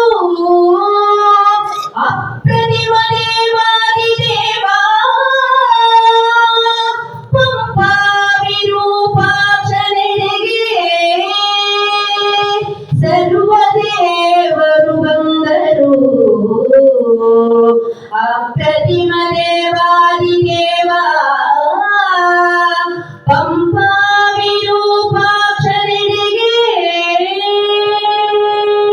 ನೋಡಿ, ಈಶ್ವರ ಒಬ್ಬನೇ ಬರೋದಿಲ್ಲ. ಎಲ್ಲ ದೇವತೆಗಳು, ಹರಿ, ಹರ, ಬ್ರಹ್ಮ, ಇಂದ್ರ, ನವಗ್ರಹದ ಅಭಿಮಾನಿ ದೇವತೆಗಳು, ಕೈಲಾಸದಲ್ಲಿರುವ ಶಿವಗಣಗಳು, ಗಣಪತಿ, ಎಲ್ಲ ದೇವರು ಬರ್ತಾರೆ. ನೋಡಿ, ಹರಿಶ್ಚಂದ್ರ ಭೂಲೋಕದಲ್ಲಿ ಹುಟ್ಟಿದ ನಮ್ಮ ನಿಮ್ಮ ಹಾಗೆ ಪಾಂಚಭೌತಿಕ ಶರೀರವನ್ನು ಹೊಂದಿದ ಒಬ್ಬ ಮನುಷ್ಯ. ಆ ಮನುಷ್ಯನಿಗೆ ಎಷ್ಟು ಶಕ್ತಿ ಕೊಡ್ತು ಸತ್ಯ ಅಂದರೆ, ಎಲ್ಲಾ ದೇವತೆಗಳನ್ನು ಕೂಡ ಆಕರ್ಷಣೆ ಮಾಡ್ತು. ಎಲ್ಲಿ? ಯಾವುದೋ ತಪೋವನದಲ್ಲಿ ಅಲ್ಲ, ಪುಣ್ಯಕ್ಷೇತ್ರದಲ್ಲಿ ಅಲ್ಲ, ತೀರ್ಥಕ್ಷೇತ್ರದಲ್ಲಿ ಅಲ್ಲ, ಮಹಾನದಿಗಳ ತೀರದಲ್ಲಿ ಅಲ್ಲ, ಅಥವಾ ದೇವಲೋಕದಲ್ಲಿ ಅಲ್ಲ, ಸ್ಮಶಾನದಲ್ಲಿ. ಯಾಕಂದ್ರೆ ಇವ್ರು ಕಾದಿದ್ದ ಸ್ಮಶಾನ ನೋಡಿ. ಇತಿಹಾಸದಲ್ಲಿ ದೇವರು ಪ್ರತ್ಯಕ್ಷವಾದ ಉದಾಹರಣೆಗಳು ಸಾಕಷ್ಟು ಇದ್ದಾವೆ. ತಪೋವನದಲ್ಲಿ ಅಥವಾ ಮನೆಯಲ್ಲಿ ಅಥವಾ ಮಹಾನದಿಗಳ ತೀರದಲ್ಲಿ, ತೀರ್ಥಕ್ಷೇತ್ರಗಳಲ್ಲಿ ಅಲ್ಲೆಲ್ಲ ದೇವರು ಪ್ರತ್ಯಕ್ಷ ಆಗಿದ್ದಾರೆ. ಸ್ಮಶಾನದಲ್ಲಿ ದೇವರು ಪ್ರತ್ಯಕ್ಷ ಆದ ಒಂದೇ ಒಂದು ಕಥೆ ಅಂದರೆ ಕೃಷ್ಣ. ಆದ್ರಿಂದ ಯಾವ ಮನುಷ್ಯನಲ್ಲಿ ಒಂದು ಆತ್ಮಶಕ್ತಿ ಇರ್ತದೆ, ಯಾವ ಮನುಷ್ಯನಲ್ಲಿ ಒಂದು ದೈವ ಶಕ್ತಿ ಇರುತ್ತೆ, ಯಾವ ಮನುಷ್ಯನಲ್ಲಿ ಸತ್ಯ ನ್ಯಾಯ ಧರ್ಮಗಳ ಆಚರಣೆ ಇರುತ್ತೆ, ಅವ ಸ್ಮಶಾನದಲ್ಲಿ ನಿಂತರೂ ಕೂಡ ಅದು ಸ್ವರ್ಗ. ದೇವತೆಗಳು ಅಲ್ಲಿಗೂ ಬರಲೇಬೇಕು. ಯಾಕೆ ಅಂತ ಹೇಳಿದ್ರೆ ಮಂತ್ರಾಧೀನಂತೂ ದೈವತ, ದೈವಾಧೀನ ಅಂತೆಲ್ಲ ಸರ್ವ ಇಡೀ ಜಗತ್ತು ದೇವತೆಗಳ ಅಧೀನ. ಆದರೆ ಮಂತ್ರಾಧೀನಂತೂ ದೈವತ, ದೇವರೆಲ್ಲರೂ ಕೂಡ ಮಂತ್ರಕ್ಕೆ ಅಭಿಮಾನಿ ದೇವತೆ. ನಾವು ಇಂದ್ರಾಯ ಸ್ವಾಹ ಇದನ್ನ ಮಮ ಅಂತ ಯಜಮಾನ ಪುರೋಹಿತ ಇಬ್ಬರ ಮನಸ್ಸು ಸಂಕಲ್ಪ ಒಟ್ಟಾಗಿ ಶುದ್ಧವಾಗಿದ್ದರೆ ಇಂದ್ರ ಬರತಕ್ಕದ್ದು ಅದು. ಆಮೇಲೆ ತನ್ಮಂತ್ರ ಬ್ರಾಹ್ಮಣಾಧೀನ. ಮಂತ್ರ ಅಂತ ಹೇಳಿದ್ರೆ ಕೇವಲ ಪೂಜಾ ಕಾಲದಲ್ಲಿ ಹೇಳುವ ಮಂತ್ರಗಳು ಒಂದೇ ಮಂತ್ರ ಅಲ್ಲ. ಅಮಂತ್ರಂ ಅಕ್ಷರಂ ನಾಸ್ತಿ, ಮಂತ್ರಕ್ಕೆ ಬಾರದ ಯಾವ ಅಕ್ಷರವೂ ಇಲ್ಲ. ನಾವು ಪ್ರತಿಯೊಂದು ಅಕ್ಷರವನ್ನು ಉಚ್ಚಾರಣೆ ಮಾಡುವಾಗ ಇದು ಮಂತ್ರ ಅನ್ನುವ ಮನೋಭಾವ ನಮ್ಮಲ್ಲಿದ್ದರೆ ನಾವು ಆಡುವಂತಹ ಪ್ರತಿಯೊಂದು ಅಕ್ಷರವೂ ಮಂತ್ರ ಆಗುತ್ತೆ. ಆದ್ದರಿಂದಲೇ ಭಗವದ್ಗೀತೆಯಲ್ಲಿ ಅದನ್ನ ವಾಚಿಕ ತಪಸ್ಸು ಅಂತ. ಆದ್ದರಿಂದ ಅಪಶಬ್ದಗಳನ್ನು ಆಡಬಾರ್ದು, ಕೆಟ್ಟ ಮಾತಾಡಬಾರ್ದು, ಆಮೇಲೆ ಅಮಂಗಳಕರವಾದ ಮಾತುಗಳನ್ನು ಆಡಬಾರ್ದು ಅಂತ ಹೇಳ್ತಾರೆ. ಆಗ ವಿಶ್ವಾಮಿತ್ರ ಇಷ್ಟೆಲ್ಲ ಕಷ್ಟಪಟ್ಟಿದ್ದು ಯಾಕೆ ಅಂತ ಹೇಳಿ ದೇವತೆಗಳು ಹೇಳ್ತಾರೆ. ಕುಡಿದ ಔಷಧಂ ಬಾಯಿಗೆ ನಿಗ್ರಹಂ ಮಾಡಿ, ತಾಳ್ದೊಡಲಿಂಗೆ ಸುಖವನಿ ಬಂದೆ, ಲೋಕದ ಕಣ್ಗೆ ಕಡು ಉಳಿದರಂತೆ ತೋರಿಸಿ, ಸತ್ಯ ಶುದ್ಧ ಒಪ್ಪಂದೆ ಗಂಗಾಡಿ ನೋಡಿ, ಕಡೆಯೊಳು ಹರಿಶ್ಚಂದ್ರರಾಯಂಗೆ ಗಣ ಬೆರಸಿ, ಮೃಡನ ನೆಳ ತಂದಿತ್ತು ಕೀರ್ತಿಯಂ ಜಗದ ಕಡೆಗೆ ಹರಗಿರ ಮುನಿವರೇಣ್ಯ ವಿಶ್ವಾಮಿತ್ರ. ವಿಶ್ವಾಮಿತ್ರ ಮುನಿವರೇಣ್ಯ ಬಂದನು ವಸಿಷ್ಠ ಸಹಿತ.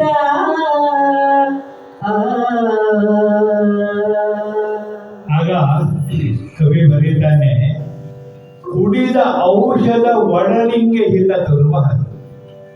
ಔಷಧ ನಾಲಿಗೆಗೆ ಕಹಿ, ಆದರೆ ಒಡಲಿಗೆ ಹಿತ. ಕಹಿಯಾದ ಔಷಧ ಕುಡಿದ್ರೆ ನಮ್ಮ ಆರೋಗ್ಯ ಚೆನ್ನಾಗಿರುತ್ತೆ. ಆದ್ರಿಂದಲೇ ನಾವು ಅವಾಗ ಹಾಗಲಕಾಯಿ ಪಲ್ಯ ಅದು ಇದು ಎಲ್ಲ ತಿನ್ನಬೇಕು ಅಂತ ಹೇಳೋದು. ಕೆಲವರು ಹಾಗಲಕಾಯಿ ಚೆನ್ನಾಗಿ ಬೆಚ್ಚಿ ನೀರು ಬಿಸಾಡಿ ಬೆಲ್ಲ ಹಾಗೆ ಮಾಡೋದು, ಆ ನೀರು ಹಾಗೆ ಇರಬೇಕಾದ್ರೆ. ಆದ್ರಿಂದಲೇ ಅದರಕ್ಕೆ ಕಹಿ, ನಾಲಿಗೆಗೆ ಕಹಿ ಆದರೂ ಕೂಡ ಕುಡಿದ ಔಷಧ ಸತ್ಪರಿಣಾಮವನ್ನು ಬೀರುತ್ತದೆ. ಇದು ಒಂದು ರೋಗದ ಮಾತು. ನಮಗೆ ಕಷ್ಟಗಳು ಬರೋದು ಯಾಕೆ ಅಂತ ಒಂದು ಪ್ರಶ್ನೆ. ಚಿನ್ನ ಇದು ಶುದ್ಧ ಚಿನ್ನ, 24 ಕ್ಯಾರೆಟ್ ಚಿನ್ನ, 1 ಗ್ರಾಮಿಗೆ 8,400 ರೂಪಾಯಿ ಅಂತ ನಿರ್ಣಯ ಮಾಡಬೇಕಾದ್ರೆ ಆ ಚಿನ್ನವನ್ನು ಬೆಂಕಿಯಲ್ಲಿ ಹಾಕ್ತಾರೆ, ಅಡಿಗಲ್ಲ ಮೇಲಿಟ್ಟು ಸುತ್ತಿಗೆಯಿಂದ ಜಪ್ತಾರೆ. ಆಗ ಚಿನ್ನ ಅಯ್ಯೋ ನನ್ನ ಮೈಗೆ ಪೆಟ್ಟಾಯಿತು ಹೊಡಿಬೇಡ ಅಂತ ಹೇಳಿದರೆ ಆ ಚಿನ್ನ ಯಾವುದಕ್ಕೂ ಬರೋದಿಲ್ಲ. ಕಬ್ಬನ್ನ ಗಾಣಕ್ಕೆ ಕೊಡ್ತಾರೆ, ಅದು ಪುಡಿ ಪುಡಿ ಪುಡಿ ಪುಡಿ ಪುಡಿ ಪುಡಿ ಪುಡಿ ಆಗ್ತದೆ. ಆ ಹಾಲನ್ನ ಒಲೆ ಮೇಲಿಟ್ಟು ಕುದಿಸ್ತಾರೆ. ಅದರ ಸಿಹಿ ಹೆಚ್ಚಾಗ್ತದೆ. ಗಂಧದ ತುಂಡನ್ನು ತಂದು ಸಾಣೆ ಕಲ್ ಮೇಲೆ ಚೆನ್ನಾಗಿ ನಾವು ಅರಿತೀವಿ.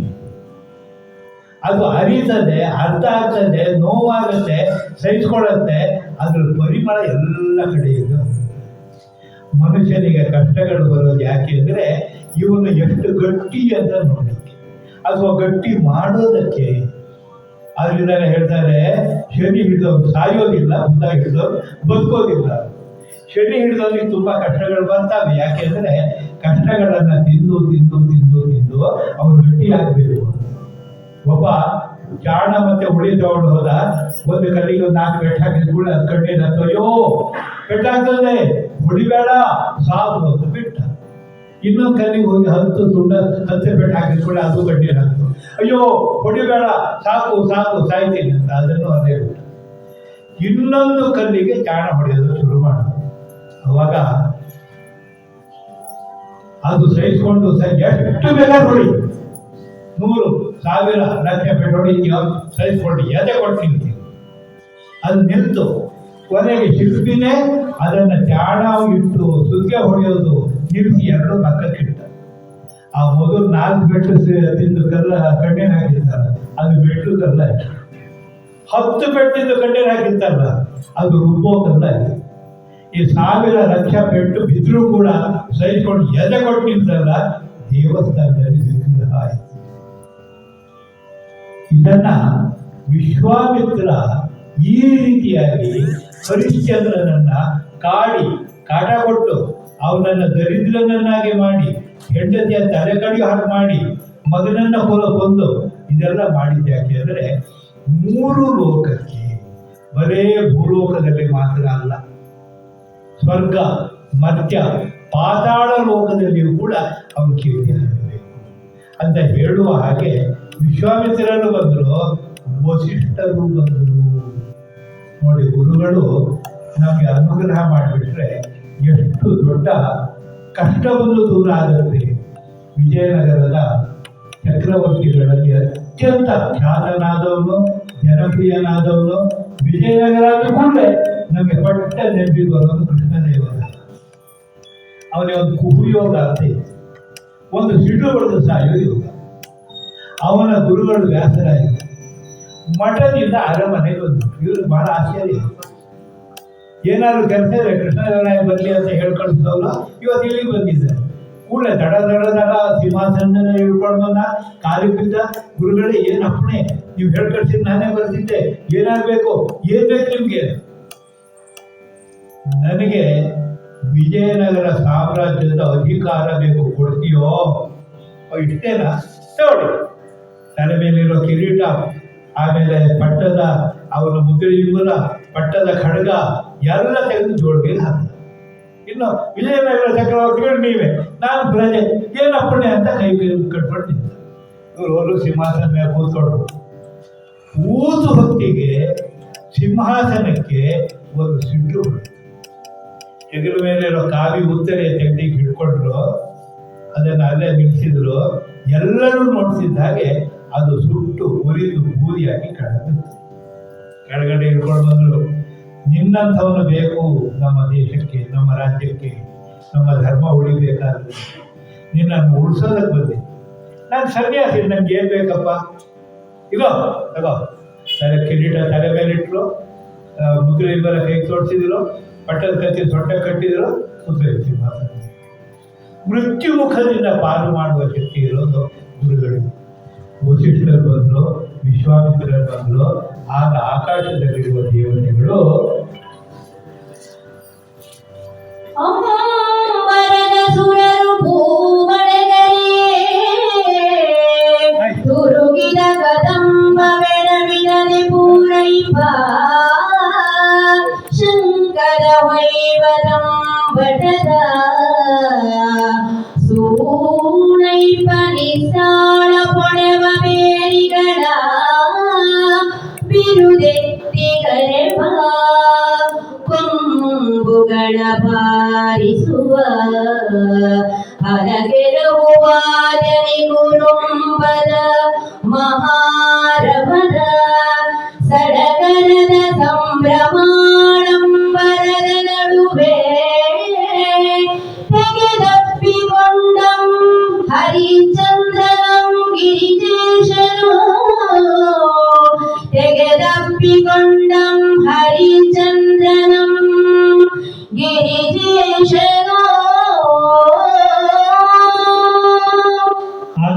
ಆಕಾಶದಿಂದ ಪುಷ್ಪವೃಷ್ಟಿಯಾಗತ್ತೆ, ದೇವದುಂದುಬಿಗಳು ಮೊಳಗುತ್ತಾರೆ, ಪಂಚಮಹಾವಾದ್ಯಗಳು ಮೊಳಗುತ್ತಾರೆ.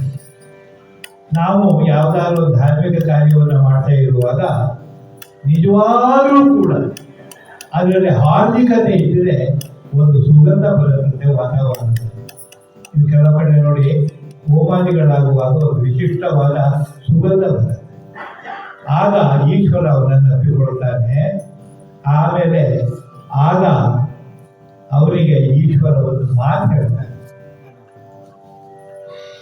ಘನ ಸತ್ಯವೇ ಜೀವವೆಂದಿದ್ದ ನಿನ್ನ ಹುಲಿಯನ ಸೇವೆ ಗುರು ಸೇವೆ ಹೊತ್ತ ಹೊರೆ ವೇಷ ಪಾವನ ಪುಣ್ಯ ವೇಷ ಸುಡುಗಾಡ ರಕ್ಷಿಸಿದಿರವು ತಾಯಜ್ಞ ರಕ್ಷೈರವು ಅನುದಿನಂ ಬುಂಜಿಸಿದ ಶಬದ ಶಿರದಕ್ಕಿಯಲ್ಲ ಅನಪೇಯ ಚಾಂದ್ರಾಯಣಂ ರುದ್ರನಳಿವು ಜನ್ಮನಿಕಾಯದಳಿವಂಗನಾಹನದ ಮಾಯಾಹನನವು ಅಂಜಬೇಳೆಂದನು. ಈಶ್ವರ ಹೇಳ್ತಾನೆ, ಸತ್ಯವೆಂಬುದೇ ಹರನು, ಹರನೆಂಬುದೇ ಸತ್ಯ. ನಿನ್ನ ಸತ್ಯವ್ರತದಿಂದ ನಾನು ಬಂದಿದ್ದೀನಿ. ಆದರೆ ನೀನು ಸ್ಮಶಾನಕ್ಕಾದೆ, ಹೆಣದ ತಲೆಗೆ ಕಟ್ಟಿದಕ್ಕೆ ಊಟ ಮಾಡಿದೆ, ಕೈಯಲ್ಲಿ ಕೋಲ್ ಹಿಡ್ಕೊಂಡೆ, ಇದೆಲ್ಲ ಆಲೋಚನೆ ಮಾಡಬೇಡ. ನಿನ್ನ ಹೆಂಡತಿ ಮತ್ತೆ ಮಗುವನ್ನು ಕೊಂಡುಕೊಂಡವನು ಬರೇ ಬ್ರಾಹ್ಮಣ ಅಲ್ಲ, ಅಗ್ನಿಯವನು, ಬ್ರಾಹ್ಮಣ ವೇಷದಲ್ಲಿರುತ್ತಾನೆ. ನಿನ್ನನ್ನು ಕೊಂಡುಕೊಂಡ ವೀರಭಾವುಕ ಬರೇ ಒಬ್ಬ ವಲಯ ಅಲ್ಲ, ಸ್ಮಶಾನದ ಕಾವಲುಗಾರ ಅಲ್ಲ, ಅವನು ಸಾಕ್ಷಾತ್ ಯಮಧರ್ಮರಾಯ. ನೀನು ನಿಂತ ಕ್ಷೇತ್ರ ಇದು ಯಜ್ಞ ಭೂಮಿ.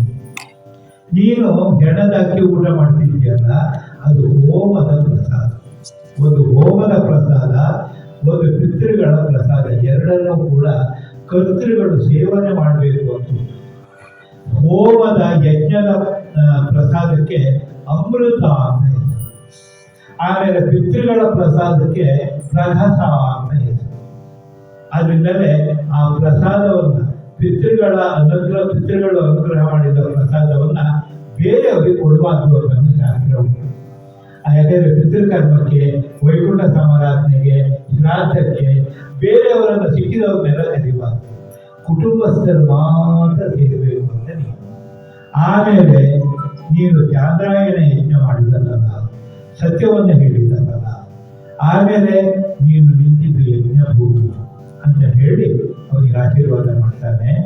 ಜೊತೆಗೆ ಅವರಿಗೆ ಒಂದು ಒಪ್ಪಂದ ಆಗಿಲ್ಲಂತೆ ಅಂತೆ. ವಸಿಷ್ಠ ವಿಶ್ವಾಮಿತ್ರರಿಗೆ ವಿಶ್ವಾಮಿತ್ರರು ತಪಸ್ಸಿನ ಅರ್ಧ ಭಾಗವನ್ನು ಹರಿಶ್ಚಂದ್ರನಿಗೆ ಧಾರೆ ಎಳೆದುಕೊಳ್ತಾರೆ. ಮಗ ಬದುಕ್ತಾನೆ. ಆಮೇಲೆ ಅಯೋಧ್ಯೆ ಕರ್ಕೊಂಡು ಹೋಗ್ತಾರೆ. ಆಮೇಲೆ ವಿಶ್ವಾಮಿತ್ರ ಪ್ರಜೆಗಳಿಗೆಲ್ಲರಿಗೂ ಕೂಡ ಇದು ಕೇವಲ ವಿಶ್ವಾಮಿತ್ರನಿಗೆ ನಾನು ಕೊಡ್ತಿಲ್ಲ, ಒಂದು ಅಗ್ನಿ ಪರೀಕ್ಷೆ ಅಂತ ಹೇಳಿ ಅವನನ್ನು ಸಿಂಹಾಸನದ ಮೇಲೆ ಕುಳ್ಳಿರಿಸಿ ಅವನ ಸಂಪತ್ತು, ಸೇನೆ, ಒಕ್ಕಸ, ಸಿಂಹಾಸನ ಎಲ್ಲವನ್ನು ಕೂಡ ಹರಿಶ್ಚಂದ್ರನಿಗೆ ಅರ್ಪಿಸಿ ವಿಶ್ವಾಮಿತ್ರರನ್ನು ಕಾಡಿ ಹೋಗ್ತಾರೆ. ಈ ರೀತಿ ಹರಿಶ್ಚಂದ್ರನ ಕಥೆ ಬಂಧುಗಳೇ. ಇವತ್ತು ಸಂಕಷ್ಟಹರ ಜ್ಯೋತಿ ಶ್ರೀಮತಿ ಅನುಪಮ ಅವರ ಶಿಷ್ಯರು, ಅವರು ಈಗ ಗಮಕವನ್ನು ಅಧ್ಯಯನ ಮಾಡ್ತಾ ಇದ್ದಾರೆ. ಅವರು ಹಾಡಿದ್ದಾರೆ. ಶ್ರೀಮತಿ ಅನುಪಮ ಅವರು ಅವರನ್ನು ತುಂಬ ಚೆನ್ನಾಗಿ ತಯಾರು ಮಾಡಿದ್ದಾರೆ, ಹಾಡಿದ್ದಾರೆ ಚೆನ್ನಾಗಿ. ಬೇರೆ ಬೇರೆ ರಾಗಗಳನ್ನು ಹಾಡಿದ್ದಾರೆ. ನಾವೆಲ್ಲರೂ ಕೂಡ ಬಹಳ ಏಕಾಗ್ರತೆಯಿಂದ ಈ ಒಂದು ಶ್ರವಣವನ್ನು ಮಾಡಿದ್ದೀವಿ. ಮಹಾಗಣಪತಿಯ ದಿವ್ಯ ಸಾನ್ನಿಧ್ಯ ನನಗೂ ಕೂಡ ಇವತ್ತು ಒಂದು ಸುಯೋಗ, ಈ ಸುಯೋಗದಲ್ಲಿ ನನಗೂ ಪಾಲ್ಗೊಳ್ಳುವ ಅವಕಾಶವನ್ನು ಕೊಟ್ಟಿದ್ದಾರೆ. ಆದ್ದರಿಂದ ನಾನು ಶ್ರೀಮತಿ ಅನುಪಮ ಅವರಿಗೆ, ಪುರೋಹಿತರಿಗೆ, ಆಡಳಿತ ಮಂಡಳಿಯವರಿಗೆ ನಾನು ಸಾಷ್ಟಾಂಗ ಪ್ರಣಾಮಗಳನ್ನು ಮಾಡಿ ನಮ್ಮೆಲ್ಲರ ಮೇಲೆಯೂ ಕೂಡ ಈಶ್ವರನ, ಗಣಪತಿ ಅನ್ನೋದನ್ನ ಇಲ್ಲಿ ಅಂತ ಹಾರಿಸ್ತೇನೆ. ಈಗ ಮಂಗಳ ಸರಿದುಳು ಹರಿಶ್ಚಂದ್ರ ಚಾರಿತ್ರಮಂ ಕೇಳ್ದ ನರರ ಏಳು ಜನ್ಮದಿಂ ಮಾಡಿದ್ದ ಬಾಲಕವು ತರಣಿಯುದಯದ ಮುಂದೆ ನಿಂದ ತಿಮಿರದ ತೆರದೆ ಹರೆಯುತ್ತಿರುವುದು ಏಕೆಂದುಳೇ ಹರನೆಂಬುದೇ ಸತ್ಯ ಸತ್ಯವೆಂಬುದು ಹರನು ಎರಡಿಲ್ಲವೆಂದು ಶ್ರುತಿ ಸಾರುತ್ತಿರಲು ಆ ಭಾಗ್ಯವ ಅರದೆ ನಿರುತವ ಮಾಡಿ ಜಗಗೆ ತೋರಿದ ಹರಿಶ್ಚಂದ್ರ ಕಥೆಗೆ ತಡೆ ಜಗಗೆ ತೋರಿದ ಹರಿಶ್ಚಂದ್ರ ಕಥೆಗೆ ತಡೆ